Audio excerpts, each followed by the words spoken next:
আসসালামু আলাইকুম।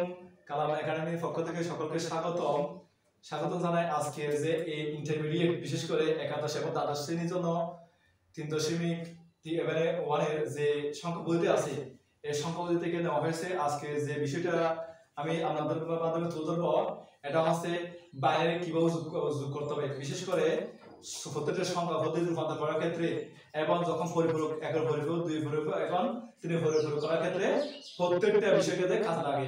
এর পরিপ্রেক্ষিতে আমি আজকে তোমাদের মধ্যে শেয়ার করবো। তাহলে আমি এখন কথা হচ্ছে অনেক আমরা ছোটবেলায় শিখছি যে একের সাথে এক যোগ করলে দুই হয়, কিন্তু এখানে একের সাথে এক যোগ করলে এখানে কি হবে, এখানে 10 হবে। আর তিনটা এক যদি যোগ করলে আমরা জানি 3, কিন্তু এখানে এই যে সংখ্যা পদ্ধতির নিয়ম অনুসারে তিনটা এক যোগ করলে 11 হয়, 7টা এক যোগ করলে আমরা জানি 4 হয়, কিন্তু এখানে হবে 100। তাহলে একটু ভিন্ন রকম, আমরা আজকে ভিন্ন রকম মাধ্যম দিয়ে আমরা সকল কিছু জয় করব। তাহলে আমরা এটা দেখব কিভাবে করতে হয়। আমার এখানে লেখা আছে এখানে 0 এর সাথে 0 যোগ করলে 0, 0 এর সাথে 1 যোগ করলে 1, সেম ভাবে এখানে তিনটা এক যোগ করলে আমরা দেখতে পাচ্ছি এখানে 11, আর 7টা এক যোগ করলে আমরা দেখতে পাচ্ছি 100।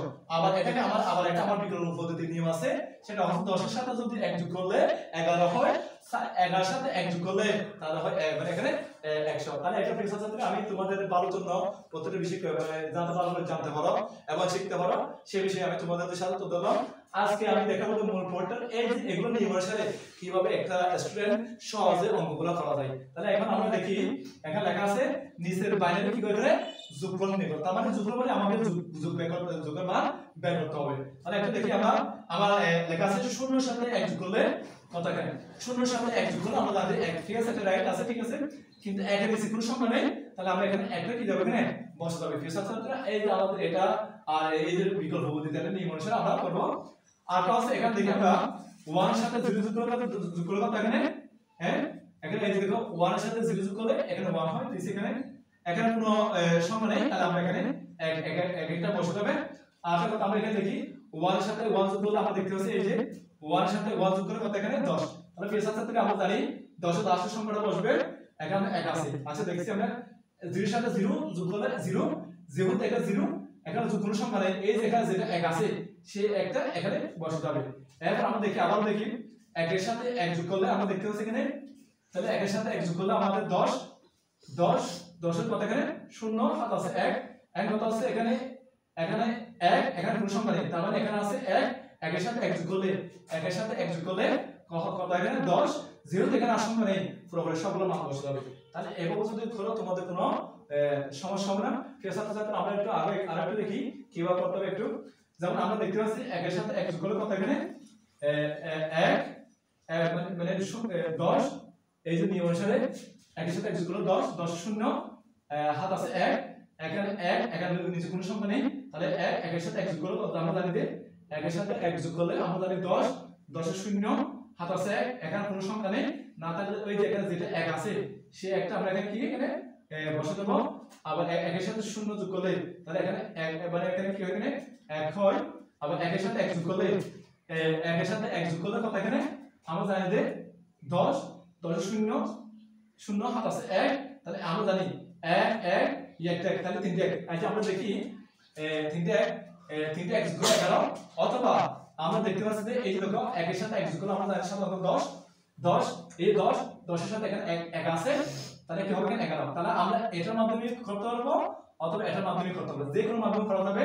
তাহলে যেহেতু এখানে আর সংখ্যা নেই সেই অনুসারে আমরা 11টা সরাসরি এখানে কি দেবে না বসাতে দেবো। আমি যদি আরেকটা যদি দেখাই, এই যে 1 1 1 1 0 0 1, তাহলে একটু যদি দেখি আমরা 1, তাহলে এখানে 0 আমরা একটু দেখি, তাহলে এখানে যদি আমরা যোগ করি তাহলে এর সাথে যোগ করলে আমরা জানি 0 এর সাথে 1 যোগ করলে আমাদের 1 হয়, এখানে কোনো সংখ্যা নেই, এখানে আমরা 1 এটা বসাতে হবে। অর্থাৎ 0 1 এর সাথে 0 যোগ করলে 1 এর সাথে 1 যোগ করলে আমরা জানি 1 এর সাথে 1 যোগ করলে 10, 10 0 বসে গেছে, হাত আছে কত এখানে 1, এই যে 1 এটা আছে, তাহলে 1 এর সাথে 1 যোগ করলে 10, এই যে 10 এর সাথে 1 যোগ করলে আমাদের বিকল্প পদ্ধতি নিয়ম আছে, যোগ করলে কত এখানে 11, এই যে 11 এর সাথে 11 এর মধ্যে 1 বসবে, হাত আছে 1, এই যে এখানে 1 এর সাথে এখানে একটা 1 আছে, তাহলে এখানে হাত আছে 1, এখানে আছে 1, তাহলে 1 এর সাথে 1 যোগ করলে আমরা জানি 10 হয়। যেহেতু প্রিয় ছাত্রছাত্রীদের আর কোনো সংখ্যা নেই, তাহলে আমরা 10 মানটা এখানে বসে যাবে। এইভাবে যদি তোমরা যোগের মাধ্যমে করো তাহলে কোনো ধরনের সমস্যা না। বিশেষ করে প্রিয় ছাত্রছাত্রীরা তোমরা এই যে তোমাদের এখানে যে মানগুলো আছে সেই মানগুলো তোমরা যদি ভালো করে যদি লক্ষ্য করো তাহলে তোমাদের কোনো সমস্যা হবে না যোগের ক্ষেত্রে। প্রিয় এসএসসি ছাত্রছাত্রীরা, আমি এর আগে দেখেছি তোমাদেরকে শুরুতে কিভাবে বাইনারি যোগ করতে হয়। এখন আমি দেখাবো কিভাবে বাইনারি বিগটা সহজ করা যায়। বিশেষ করে আমি এর আগে বলেছিলাম এটা হচ্ছে তোমাদের বিশেষ করে যারা আমাদের পরিবারের ক্ষেত্রে এটা বিশেষ করে ব্যবহার হয়। আর এখন যেগুলো আমরা মান যখন বের করবো সেক্ষেত্রে আমাদের বের হয়, এবং বিশেষ করে আরো এমসিকিউর জন্য প্রয়োজন। যেহেতু আমাদের বিশেষ করে সকলের মধ্যে প্রয়োজনীয়তা যোগ এবং বিয়োগ। আমি এর আগে যোগ দেখাইছি, এখন দেখাচ্ছি আমি বিয়োগ কিভাবে বিয়োগ করতে হবে। প্রিয় ছাত্রছাত্রী, আমরা জানি 0 থেকে 0 বিয়োগ করলে আমরা জানি 0, এবং 0 থেকে 1 যায়, মানে 1 যায় না, তাহলে সেক্ষেত্রে 1 বসে যাবে। 1 থেকে যদি 0 বিয়োগ করলে আমরা জানি এখানে সাধারণত আমরা যেটা করে থাকি এখানে বাইনারি ক্ষেত্রে একই রকম, তবে একটু ভিন্নতা রয়েছে। তাহলে আমি এর মাধ্যমে তোমাদের দেখাচ্ছি কিভাবে, মানে যোগের মাধ্যমে দেখাচ্ছি, বিয়োগের মাধ্যমে দেখাচ্ছি কিভাবে আমাদের মানটা করতে হয়। এখন প্রিয় ছাত্রছাত্রী, আমাদের এখানে লেখা আছে, এখানে এই যে আমি দেখাচ্ছি 0 এর সাথে 0 যোগ করে 0, 0 এর সাথে 1 বিয়োগ করলে এটা 1, আর এটা বিয়োগ করলে একই রকম। তাহলে আমরা প্রিয় ছাত্রছাত্রী দেখি নিচের বাইনারি বিয়োগফল নির্ণয় করো কিভাবে। এই যে এখানে নিচে এখানে আমি 7টা তোমাদেরকে দিলাম, এখানে 3টা হচ্ছে পূর্ণ সংখ্যা, এই যে এখানে দুটো দশমিক আছে সেটা হচ্ছে এখানে দশমিক আমরা দেখতেছি ভগ্নাংশ আমরা দেখতে পাই। এখন আমরা দেখবো আমরা এই যে এটা ক্যারিকুলাম অনুসারে এই ফর্মুলা অনুসারে আমরা এই সবগুলো আমরা মান বিয়োগ করব। তাহলে একটু দেখি 1 থেকে 1 বিয়োগ করলে আমরা জানি সাধারণত এখানে 0 আমরা যে সাধারণত করে থাকি। এবার 1 নিচে কোনো সংখ্যা নেই, আমরা 1 বসাইছি, তাহলে এটা ঠিক আছে। এখন কথা আছে 1 থেকে যদি আমরা 0 বিয়োগ করি এখানে 1 বসাতে হবে। 0 থেকে 0 চলে গেলে এখানে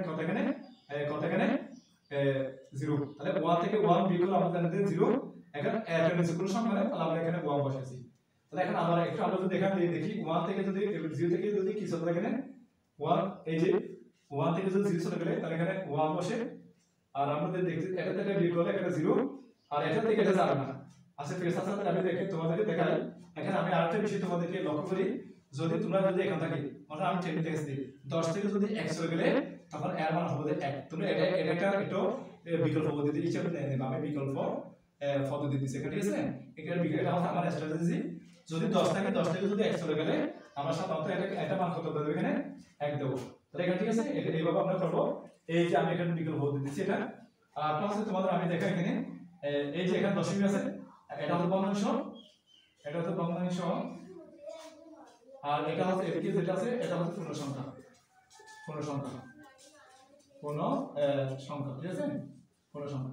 কি ছাত্রছাত্রী, আমরা আগে এই যে ভগ্নাংশগুলো আমরা পড়ি, মানে এখানে 0 থেকে 0 চলে গেলে কথা, এখানে 1 থেকে 1 চলে গেলে কথা, এখানে আমরা জানি 0, 1 থেকে 1 বিয়োগ করলে আমরা দেখতে পাচ্ছি 0, এখানে দশমিক যেটা আছে সেটা বসাইছি। এখন দেখো 1 থেকে 1 বিয়োগ করলে আমরা জানি 0, 1 থেকে 0 বিয়োগ করলে আমরা জানি এই দিকে 1 থেকে 0 বিয়োগ করলে আমরা জানি 1 বসে যাবে।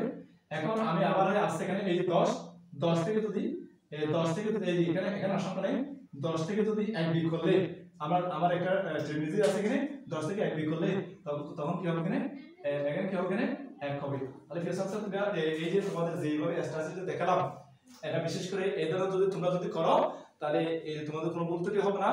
আমি একটা কথা সবাই বলি, যারা পরিশ্রমী, যারা উদয়মান এবং যারা কঠোর পরিশ্রমের মাধ্যমে মাধ্যমে কাজ করে থাকে, সকলে প্রত্যেকে জয়ী হয় পরিশেষে। আমি প্রত্যেকটা স্টুডেন্টকে বলবো যে তোমরা ভালো করে দেখো, যাতে তোমাদের যদি কোনো সমস্যা হয় তাহলে আমাকে ক্ষমা করবো। আমি চেষ্টা করবো তোমাদের সকল উত্তর দেওয়ার চেষ্টা করবো। এই পরিপ্রেক্ষিতে জানিয়ে কালাম একাডেমির পক্ষ থেকে সকলকে স্বাগত জানিয়ে আজকে যে এপিসোডটা শেষ করলাম। আল্লাহ হাফেজ, আসসালামু আলাইকুম।